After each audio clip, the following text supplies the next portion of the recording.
नमस्कार। आज हम कुछ बहुत ही निजी, बहुत दिलचस्प स्रोतों पर बात करने वाले हैं। ये असल में त्योहारों से जुड़ी कुछ यादें हैं। दिवाली, गोवर्धन पूजा, छठ पूजा, किसी की जिंदगी के अनुभवों से निकली हुई।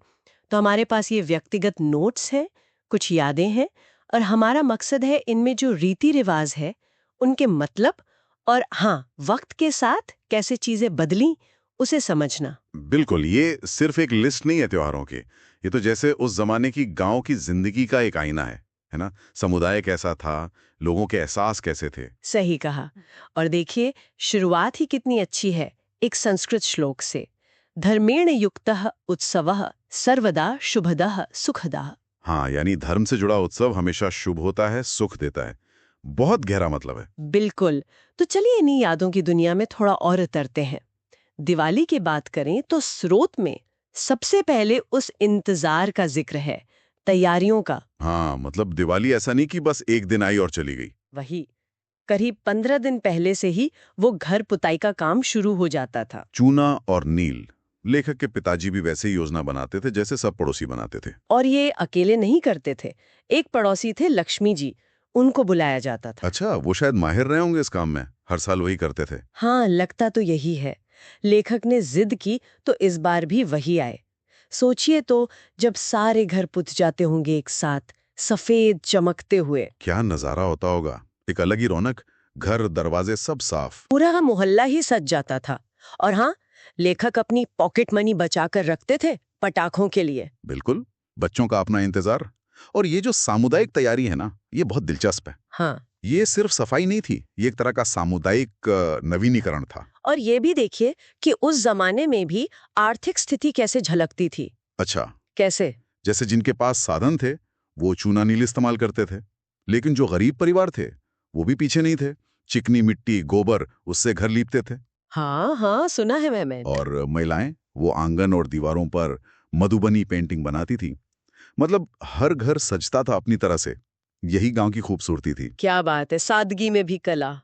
और फिर लेखक के चाचा की दुकानों का जिक्र है, दो किराना दुकानें। हाँ, और गांव में काफी चलती थी वो दुकानें। शाम को भीड़ रहती थी। और दिवाली से एक रात पहले उन्हें सजाया जाता था। हाँ, वो भी रात भर जागकर रंगीन कागज काट कर डिजाइन बनाते थे, फिर दरवाजों पर चिपकाते थे। और बिजली तो थी नहीं तब, पेट्रोमैक्स की रोशनी में। सोचिए, पेट्रोमैक्स की वो तेज रोशनी और उसमें वो सजावट का काम।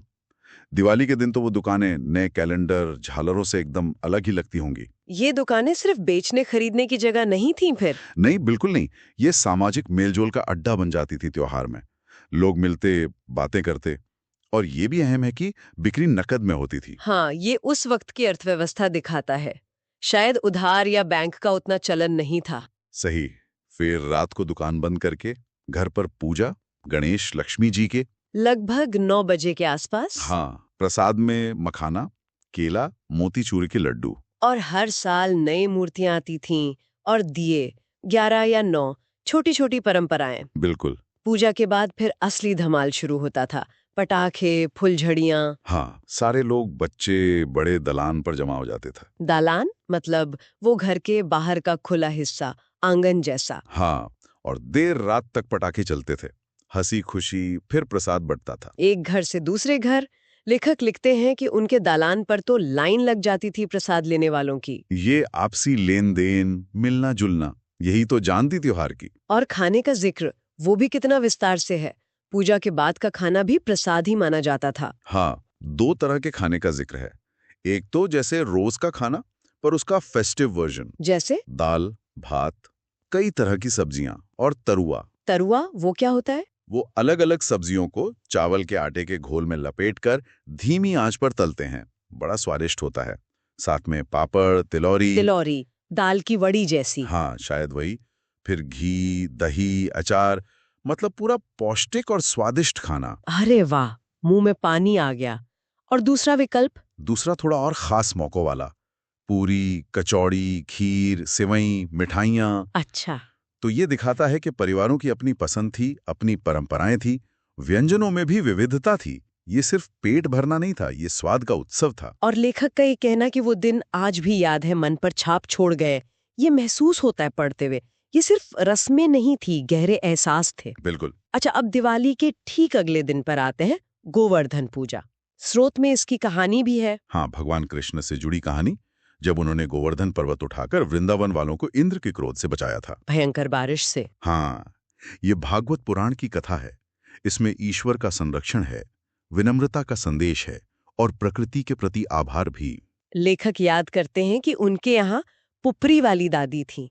वो आंगन में गोवर्धन पूजा करती थी और मोहल्ले की सब महिलाएं जुटती थी वहां, गीत गाती थी। गोबर से गोवर्धन की आकृति बनाकर उसके चारों तरफ बैठकर गीत गाती थी।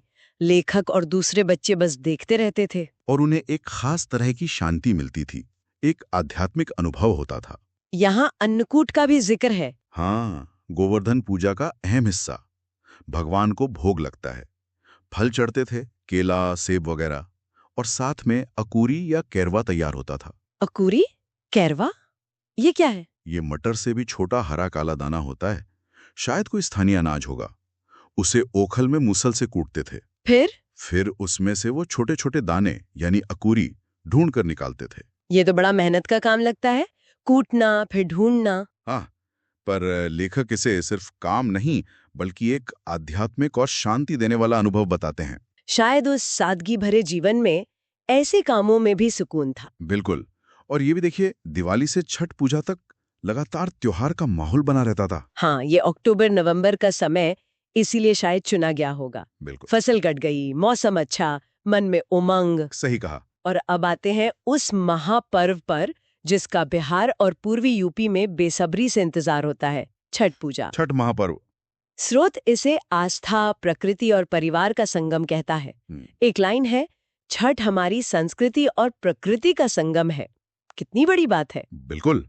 सूर्य जीवन शक्ति का स्रोत, उसके बिना तो जीवन सोच भी नहीं सकते। हमारे पंचभूतों में सूर्य ही है जिन्हें हम देख सकते हैं, महसूस कर सकते हैं। प्रत्यक्ष देवता। और छठ पूजा उसी शक्ति के प्रति आभार है। छठ से जुड़ी कुछ कहानियां भी हैं स्रोत में। हाँ, कई मान्यताएं हैं। एक राजा प्रियव्रत की कहानी है। वो संतानहीन थे। अच्छा। तो कहते हैं षष्ठी देवी यानी छठी मैया ने दर्शन देकर उन्हें छठ व्रत करने को कहा। उन्होंने व्रत किया और पुत्र हुआ। तब से बच्चों की लंबी उम्र के लिए ये पूजा होती है। और कर्ण वाली कथा? हाँ, माना जाता है कि सूर्य पुत्र कर्ण ने इसकी शुरुआत की। वो सूर्य के बड़े भक्त थे, रोज पानी में खड़े होकर अर्घ्य देते थे। इसी से उन्हें शक्ति मिली। बिल्कुल। और ये भी कहते हैं कि बाद में सीता जी ने और द्रौपदी ने भी छठ मनाया था। तो ये व्रत बहुत प्राचीन है। ये कथाएं तो पर्व को और गहरा बना देती हैं। अच्छा, ये त्योहार होता कब है? अक्टूबर नवंबर में? हाँ, सर्दियों की शुरुआत में।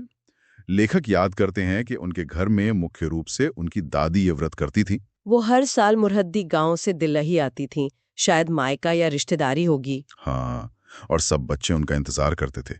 उनके आने से ही घर में रौनक आ जाती थी। और व्रत बहुत कठिन है, 36 घंटे बिना पानी के। जी हाँ, निर्जला व्रत बहुत कठिन तपस्या है ये। तैयारी भी बड़ी होती होगी, पिताजी सारी व्यवस्था देखते थे। और माँ याद दिलाती थी कि सबके लिए नए कपड़े सिलवाने हैं। माँ और दादी के लिए साड़ी सेट भी। पिताजी सुनते थे। अगले दिन लेखक से कहा, स्कूल से आते वक्त दर्जी को नाप दे देना। ये छोटी छोटी बातें उस जमाने के परिवार जिम्मेदारियों को दिखाती हैं। बिल्कुल। अच्छा, अब जरा छठ पूजा की विधि पर आते हैं। स्रोत में काफी विस्तार से है। 4 दिन का त्योहार है ये। पहला दिन नहाए खाए, व्रती पवित्र स्नान करके सात्विक भोजन, खासकर कद्दू भात खाकर व्रत शुरू करते हैं। दूसरा दिन? खरना। हाँ। इस दिन प्रसाद की तैयारी होती है। गेहूं चावल धोना सुखाना बहुत पवित्रता से। मिट्टी का नया चूल्हा बनता है। महिलाएं गीत गाती हैं। और व्रती दिन भर उपवास रखती हैं। हाँ, निर्जला। शाम को पूजा के बाद गुड़ की खीर और रोटी खाकर खरना करती हैं। इसके बाद शुरू होता है वो 36 घंटे का उपवास। तीसरा दिन तो फिर बहुत अहम होता होगा, संध्या अर्घ्य। बिल्कुल, डूबते सूर्य को अर्घ्य। इस दिन मुख्य प्रसाद बनता है ठेकुआ। ठेकुआ?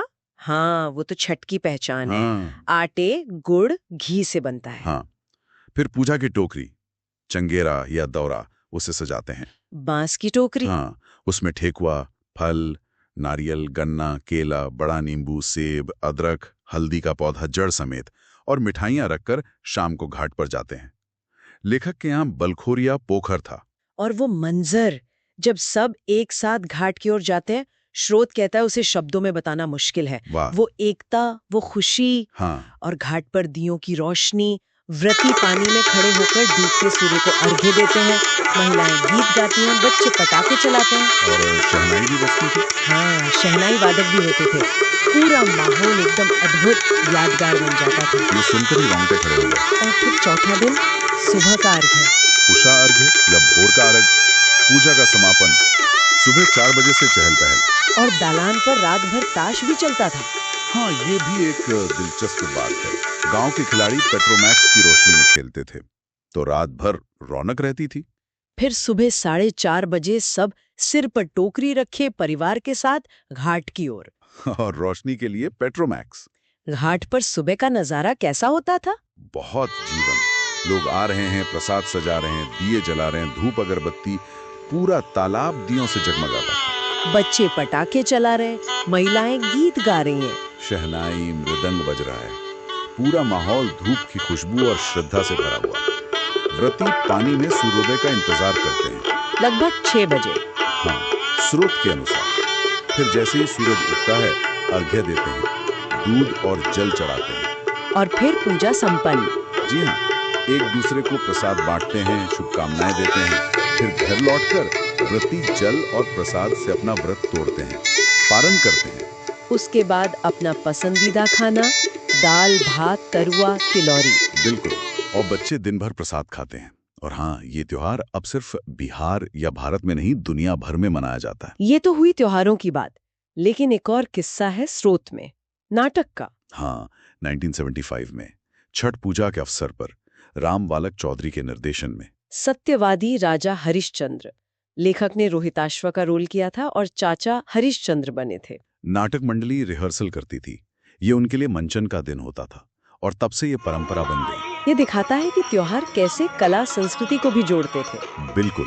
लेकिन अंत में स्रोत एक चिंता भी जाहिर करता है। हाँ, वो आधुनिक बदलावों को लेकर। लेखक कहते हैं कि आज त्योहारों में आधुनिक रंगत आ गई है। बिजली की रोशनी, दिखावे पर ज्यादा खर्च। वो नैसर्गिकता या स्वाभाविकता खो रही है। मनोरंजन और ग्लैमर ज्यादा हो गया है। सही कहा। और चिंता ये भी है कि इस दिखावे में लोग सामाजिक कामों में निवेश करना भूल रहे हैं। जैसे सामुदायिक भवन, लाइब्रेरी, पार्क, स्कूल, जो असल में जरूरी हैं। हाँ, ये एक जरूरी सवाल है कि उत्सव का बाहरी रूप कहीं उसके असली मकसद पर हावी तो नहीं हो रहा। तो हमने इन यादों के जरिए दिवाली, गोवर्धन पूजा, छठ का एक सफर तय किया। वो सामुदायिक भावना, वो रीति रिवाज, वो एहसास और आज के बदलाव। हाँ, यहाँ से क्या मुख्य बातें निकलती हैं? शायद ये कि परंपराएं बदलती हैं। बिल्कुल।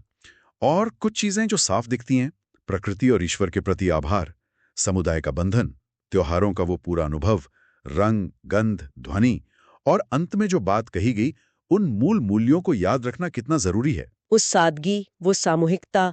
स्रोत उस पुरानी सादगी की तुलना आज के ग्लैमर और खर्च से करता है। ये हमें सोचने पर मजबूर करता है। तो यहाँ एक सवाल है जिस पर हम सब सोच सकते हैं। आज के जमाने में हम अपनी परंपराओं के सार को बचाते हुए त्योहार मनाने के नए तरीकों में संतुलन कैसे बना सकते हैं? कैसे ये पक्का करें कि उत्सव सिर्फ दिखावा ना रह जाए? बहुत जरूरी सवाल है। इसी विचार के साथ आज की ये बातचीत यहीं खत्म करते हैं।